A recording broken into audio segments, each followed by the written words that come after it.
let's get into it. Coach Colin here. We got some weirdness going on. Now, it's not to disrespect the whole situation, but you shouldn't just stop when you hear there's some weirdness going on with the whole Charlie Kirk passing, the way that he passed, the story that they've given us, and the things that are arising bit by bit. And it's not just wild personalities on X that are noticing this. Joe Rogan's noticing it as well. And he brings up a bunch of very good points when it comes to the weirdness around this thing. Now, I made a video just a little while ago on my second channel, and I titled it, Charlie Kirk has reached JFK levels of weirdness. It's already there, where people are looking at the bullet, and they're looking at this, and the trajectory, and did it come this way? Is it that way? Is there a trap door? You know, who is this Tyler Robinson kid? They're looking at all things, and I'm going to show you some footage that people haven't been, it's impossible to see with all the commotion, but people have slowed it down, and they're starting to show that there's some oddness around the people as they are converging on Charlie when he's in that dire situation, that tragic situation. So I'm going to be showing you guys that, and I'm going to show you Joe Rogan talking about the weirdness, because again, he makes some very good points. So let's play the Rogan clip first, and then let's get into the weirdness surrounding Charlie Kirk. Again, not to disrespect the situation, but I'm not going to stop thinking and asking questions just because there are people who think that you should just stop asking questions. That's not happening. Sorry. Let's go. Set it up in a way that, like, okay, you're saying something that's actually factually inaccurate, right, according to the narrative. Now, let's be real clear. I don't necessarily think they know what's going on yet. There's a lot of weird going on with this. I know. First of all, there was that one guy who was the decoy. All right, so you got this guy who's an older guy who starts yelling out. Didn't he take his pants down? He took his pants down. This guy was at 9/11. He was at the Boston bombings. All the hits. He called in a fake bomb at another place, and then he did this at this thing. Right after, so somehow or another, this guy has the state of mind that the moment someone gets shot, he yells out and says, I did it, and takes his pants down or something like that. I don't know exactly what he did. Then, ready for this? He gets arrested for child right away. Right after this happened? Oh, right away. He's in jail for child. Why is that? Well, now you can't interview him. Right, he's got, right. Right, and because when the internet people start going, how are you at all these different things? Like, what are the odds? Like, if someone ran it through one of the ChatGPT and Perplexity things, like, what are the odds that this guy would be at all those different events and be involved? Like, zero. This is the guy? Yeah. I just like that the pants down part is just insane to me. It's like, why is your dick out, dude? I did it. Listen, I'm not saying this guy isn't insane. He's clearly insane. Yeah. Or not. Or he's professionally insane. Right. That's where it gets squirrely. I almost texted you when the Charlie Kirk thing happened because my antennas went up about, they showed the photo of that kid, or the guy that they have, the 22-year-old, whatever. And I was almost going to be like, dude, do you think he's got the capability to do that? Yeah, well, listen, there are people that look like that have the capability to do that. Pretty accurate. Nope. No? Not hard. Not hard at all. Let me dispel that. Okay. Let me dispel that. Okay. 200. So Joe then talks about how it was not a tough shot and pretty much anybody could do it if they were trained within a day. Now, I don't know that I believe that. I think I don't have experiences with rifles. I think it would take me more than a day to start making that shot. I think it would take a little while to reliably, under very tense conditions, hit that shot. Under relaxed conditions, you know, your drink's over there, you got a guy behind you, he's coaching you, all right, just breathe. Maybe then you could get trained to hit it maybe 5 times out of 10. But under those circumstances where your adrenaline is going nuts, you are possibly shaking, you got to get your breath together.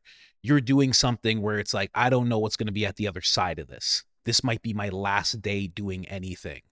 That type of pressure in hitting that shot, that's a different type of individual. And that's what I'm thinking. Now, on to what Joe was saying before, and I'm going to drop another clip here. But to what Joe was saying before about that guy that just popped up. Now, just think about this. It's not just the fact that he was at those other places, which is like wild in terms of the odds, but also he was at that event with Charlie. Okay. It's not, again, he was at all those other events. It's like, okay, that's astronomical. He's at all those events, those terrible events, and then he's at Charlie's event. That's wild. But then what are the odds that he's there the day that shots ring out? Charlie's done a lot of events. There's a lot of events that this guy could have been at. He's there the day that shots ring out. And he is the one who decides to say, it was me, it was me. And then he admits he did it so the actual shooter could get away. What? The odds of that would, I think someone actually did the odds. I think it was like 7-0. It was like 0.70.7, something like that.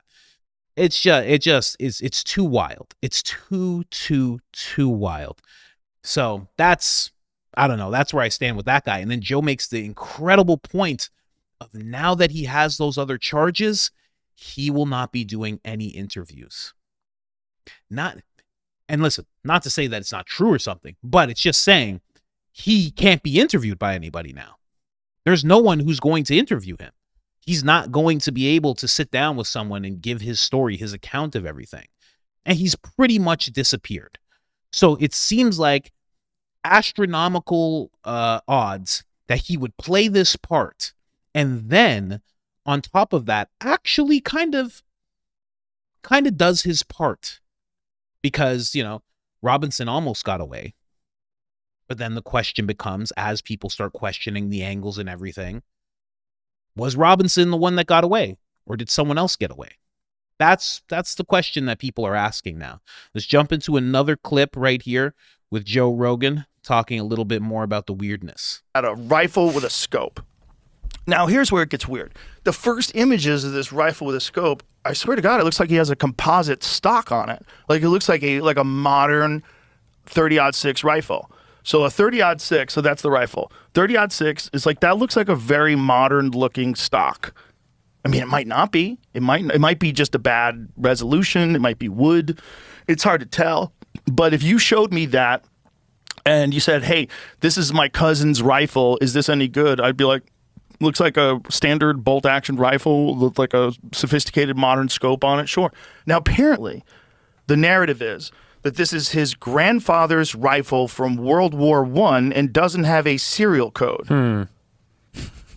Okay. Interesting. Okay. Why? Wait. Why are you using such an old gun? Like, that's kind of crazy. Like, is it possible that an old gun can be that accurate? If you have a gunsmith and they work on it, yeah, it's totally possible. You have a really good gunsmith and he sets, if you're like a nostalgic person, you like driving an old car, you could bring it to a mechanic, they could redo the brakes. Sure. So if you got a good gunsmith and he took a look at that and the action was true and, you know, the bore is good, you know, yeah, you could conceivably shoot with a gun for hundreds of years, right? Guns don't necessarily go bad. Right, they don't expire. Right, and especially because all the stuff, like the trigger and the action and all that different stuff is replaceable, so you can just, like, it's compartmentalized, it's components. That's the other thing. They said that he took it apart and then put it back together again.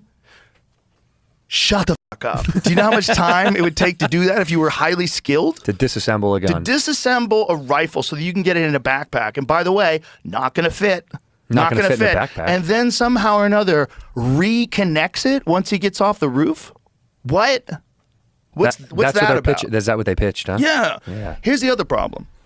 If you shoot something, okay, like say if I take you to a long range shooting range and we sit there and we get you on a bench and you're sitting there and you go, okay, we're going live, and you flip off the safety and then you squeeze out that trigger, you hear boom, pink. There's a gap in 200 yards between the shot going off and the impact. There's a gap. It's like boom, tink, because it's far, right. 200 yards.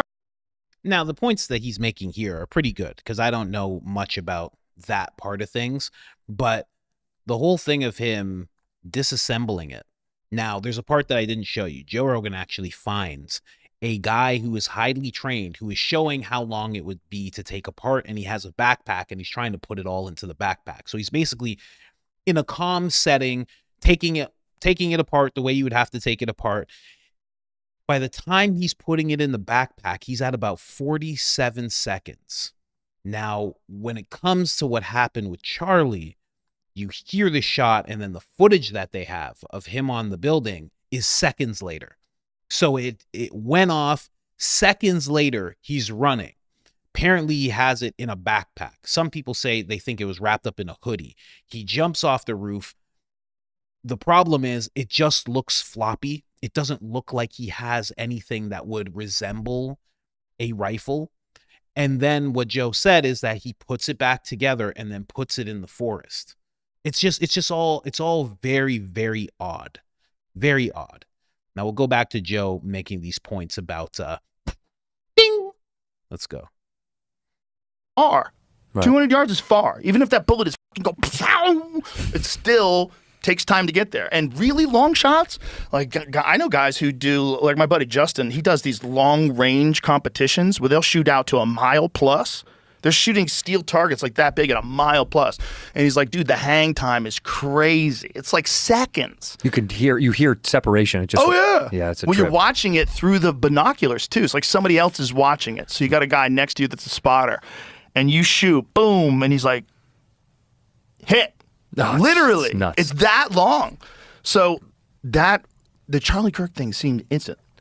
It was like, boom, he was down. Instant. Boom, down. So you think it was closer? It could have been closer, or it could be the echo from that gun. By the time the sound gets to you, the bullet gets, because it takes longer for sound to get there, right? Because these bullets are supersonic. So the bullet will actually get there before the sound gets there. So that's something to take into consideration. God, it's a trip. So it probably can't. Now that I'm thinking of myself, I'm like, well, that's a dumb, like, I had a dumb point. Because the bullet is actually faster than sound. But I don't buy the assembly, reassembly. I do not buy that. They said he had a screwdriver up there. Yourself. A screwdriver? Yeah, you need more than a screwdriver. You need multiple tools, okay? You need Allen wrenches. Away. You need, like, specific gunsmith tools. It's complicated. Oh, I've got a video. I've got a video of a guy breaking down a Mauser. And so this Mauser is the same exact gun. Okay, this is the video that I was talking about. I thought I skipped over that part. All right, watch this. This is very telling. That supposedly this dude had his grandpa had in World War I. So this guy breaks down this Mauser, and here it goes. What's the fastest amount of time you could do that? Many seconds. This guy's very good. Very good. So this guy who's doing it is clearly got military experience or gun experience. I don't remember, but we'll see when we watch the video. But this guy knows what he's doing, and it would take me a lot longer than it took him. And that kid, it would take a forever. Unless this kid has secretly been training like John Wick for the past 6 months. Yeah. So watch this guy break this down.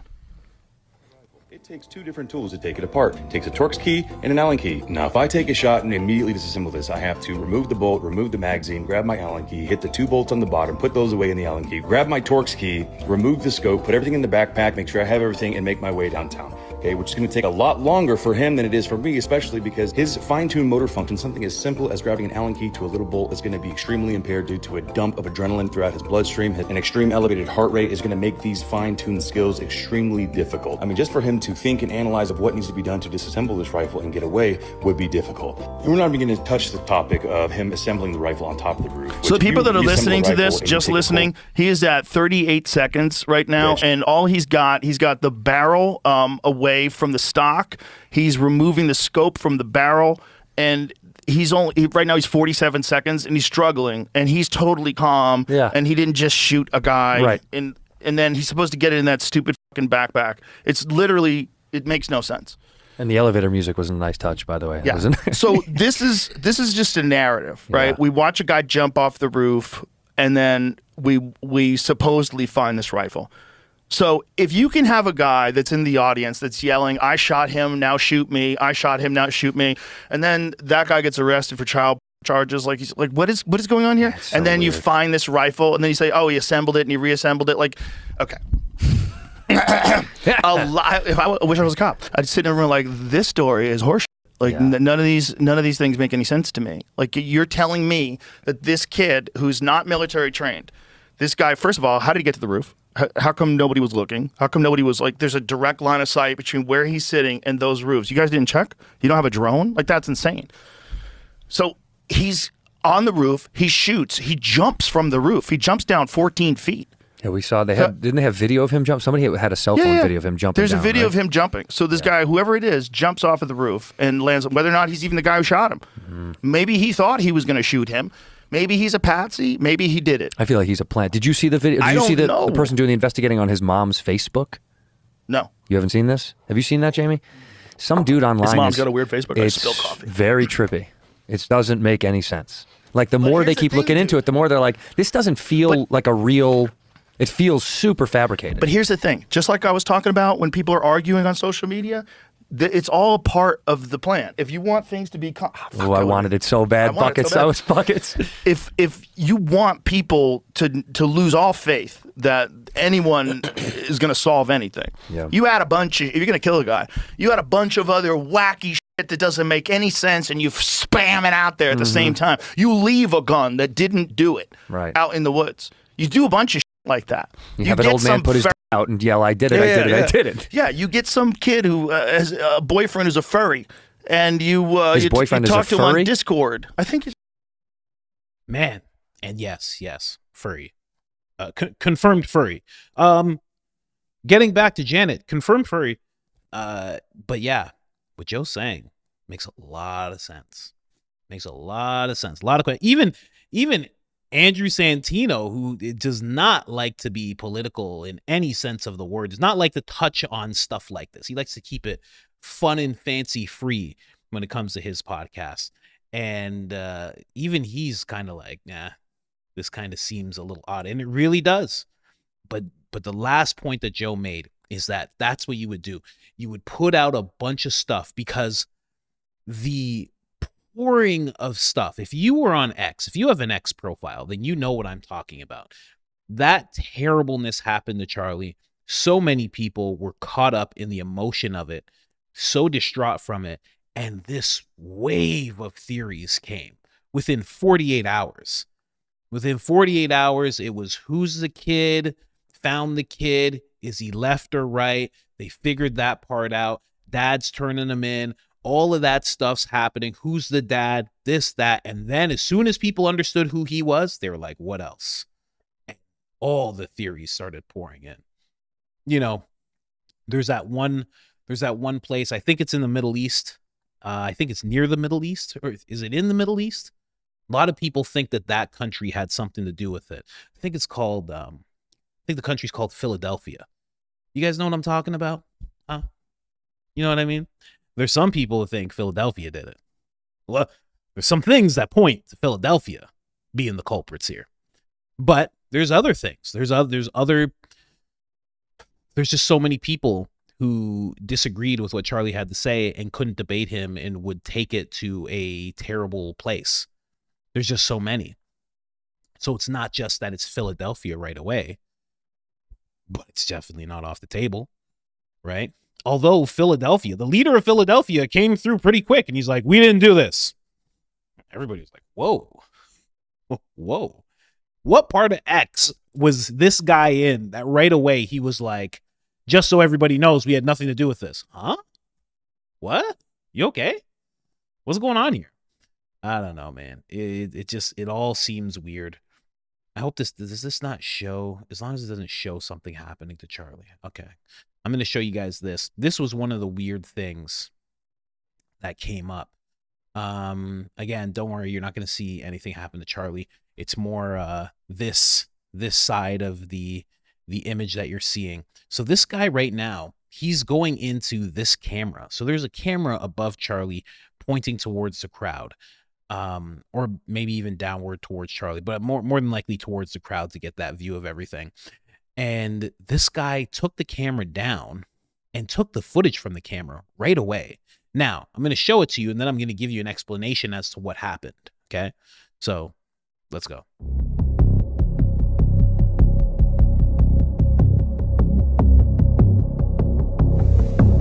I don't need the music influencing you guys like this. Come on. Let's just look. So you see him. He's darting around. He's like, he's getting the footage out as soon as possible. First off, he took this down. I just have to say, isn't this a crime scene? That was one thing that I've been asking. If something like this happens, you're supposed to not touch anything, right? If anything, you stand there and you make sure nobody tampers with anything. That's the first thing to do. In actuality, these guys took down the tent. They took the cameras down. They took the footage. They did all sorts of things that you shouldn't do when it comes to a crime scene. Now, I will be charitable and say, you know, maybe really shooken up. They don't know what to do. They're just praying that their friend is okay, and they're just trying to do what they think is right. That's the most charitable thing I can say. But then here's the actual story. Now, Charlie Kirk's good friend, who's been hosting Charlie's podcast since this has happened. He's had a bunch of co-hosts like Tucker and Ben Shapiro and various people, but he actually talked about this situation. He said that he confronted this person that I just showed you on the screen and said, "Why did you do that?" And the guy's answer was, "Because I know people can be evil." I was like, huh. I'm like, he's right about people. He's right. But also, that doesn't make any sense. It just doesn't. That's just not what you do if something like this happens. What you do is you stand there, and if anybody comes close to it, you say, hey, step back, step back. Yeah, the authorities are coming, just step back. Because you want everything to be intact. Because no matter what, whether your friend's okay or not, you want them to have everything as it was so they can figure it out and bring that person to justice swiftly. Instead, he's like, I know people can be evil, so I took this footage. And they say it's in the hands of the FBI now. Okay. All right. That's the official story on that guy, just in case you see this popping up and people are like, what was this guy? You know, he's been confronted about it, but that was the story. If you believe that, then you're fine. If you don't, then, you know, I do know that this looks awfully shifty, right? No matter what we say, this looks shifty. Like, he seems like he's in a rush, like looking over his back, like what, like, and also there was just, you know, somebody was just, you know, there's a shooting, right? So I understand why he's darting around like that. But again, it just, altogether, it just makes it look really bad. Now, here's the other stuff that looked really weird, really, really weird to me. Okay, that's the interview. Okay, that's the interview. Okay, let's go to the other weird thing that I saw. So check this out. Actually, you know what? Let me just make sure. I gotta make sure. I don't want anybody to see anything that's gonna like mess with them, you know? So, okay. So this video seems clean in that respect. All right. So this is after it happens, and they're all around him trying to, you know, help him the best that they can. So right away, you see that guy. That's a handoff that's happening. It's very odd. Now, if you watch, hold on. I thought this whole thing was clean. Okay. I'm just going to bring it right to that point. Again, they blurred it out, so that's better. So right away, there's a handoff. It's very weird. It's just weird, right? You don't know what that is. And I know it feels disrespectful to even question it, but at the same time, what is going on? This guy, again with that music, this guy right here jumps over the desk, okay? Jumps over the desk. He's looking down. He sees what's going on. Right? There's a handoff right there. So the guy that's on the ground just hands something off. This guy also goes, so they're going to slow it down. So just look there. They start handing something off. Now, people speculate like what's being handed off. Nobody knows. I mean, you could say it's keys to a car, but it doesn't seem like it. It all seems too small to be keys to a car. If you wanted to be the most charitable, you say keys to a car. The people who are not charitable are saying it was some kind of detonator.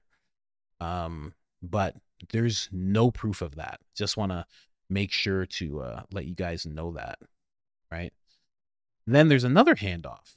So this guy who jumped over the desk, who didn't even put his hands on Charlie or anything, he hands something off and then bounces. So they're going to show it again. They slow it down for you. Right? So now he has something. This guy walks up. And there's just this, it's all odd. And then he hands something off. It's like, what were they handing and handing? I would love to know. What was it? Now, that's the only thing that they bring up, right? There's another video of it. I want to make sure that it's at a certain point. So this guy's already jumped over. Check this out. So this guy's jumped over. This one explains it a little better.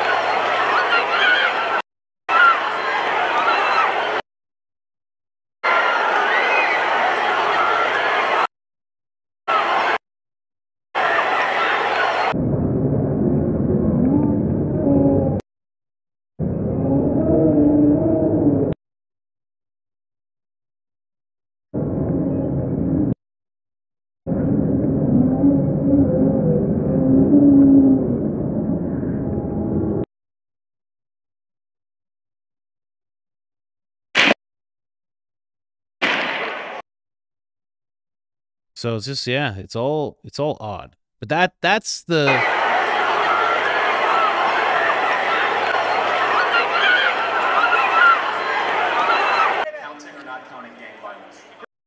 that's the weirdness. Then they say, watch carefully what he does. I don't want to hear that thing crack off again. So he turns around.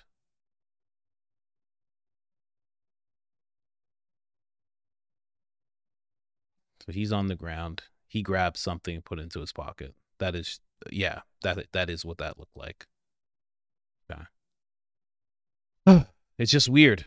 It's all very odd. You see all these odd things going on around this. And again, like I said, it's JFK-Level. Because I'm not going to be like, oh, I know, and I just showed you something. I don't know. It's just that these little things are going to be analyzed for years. For years. And there's going to be people who say, just put it to bed, leave it alone, you know, because the official story gives people closure. It really does. It's important for some people. And even if you're someone that has questions, you do have to respect that. The official story gives people closure. So they can grieve properly and then put it to rest. That is a thing. So when you see people who just want that to be the thing, it's not that they're sheep or that they're silly or anything like that. It's just they're trying to deal with it the best they can, and they don't need that wound reopened. But for me, I need to ask questions. And then there's this kid who got interviewed. I saw this really early, but I was very emotional about this whole thing. So I wasn't concentrated on following any, line of thought towards things. I just wanted to make the tribute videos, and that was my main focus. YouTube stopped showing them to people. Maybe with the new announcement that they've stopped doing that for political reasons, maybe they'll stop doing that to those videos. They literally just shut the videos off. It was the weirdest thing. Like, you see it trending, and then they just shut it off. It's like, okay. It's a tribute video to Charlie. It's just literally a YouTuber crying while he's showing Charlie Kirk clips. It's okay. Don't worry. Not super political. Anyway, let's watch this interview here. Yes, you're live right now. Well, we're recording. I don't know if we're live because of the cell service. Hang on. I was standing in probably the third. Okay. I was standing from probably the third row in the bottom. I heard the shot ring out. I looked to my left, and then I looked over to my right. I saw him slump over in his chair forward. He slumped over. He had blood coming from the left side of his neck down his shirt, and he slumped over and he was carried off. So right away, these guys just stop him from talking. Emotions are running high right now.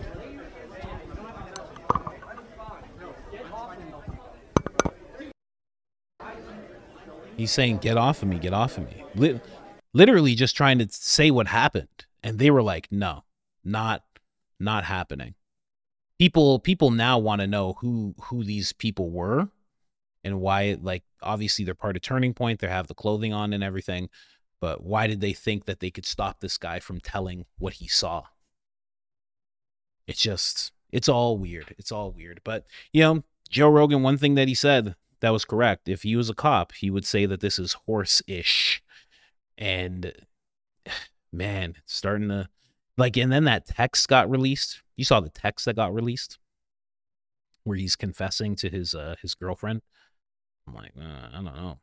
It's a hard one, man. It's a hard one. But those are the weird things that are going on.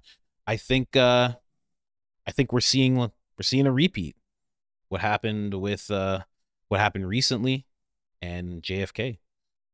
And yeah, the main thing is that I think it is a tactic to put out so many theories.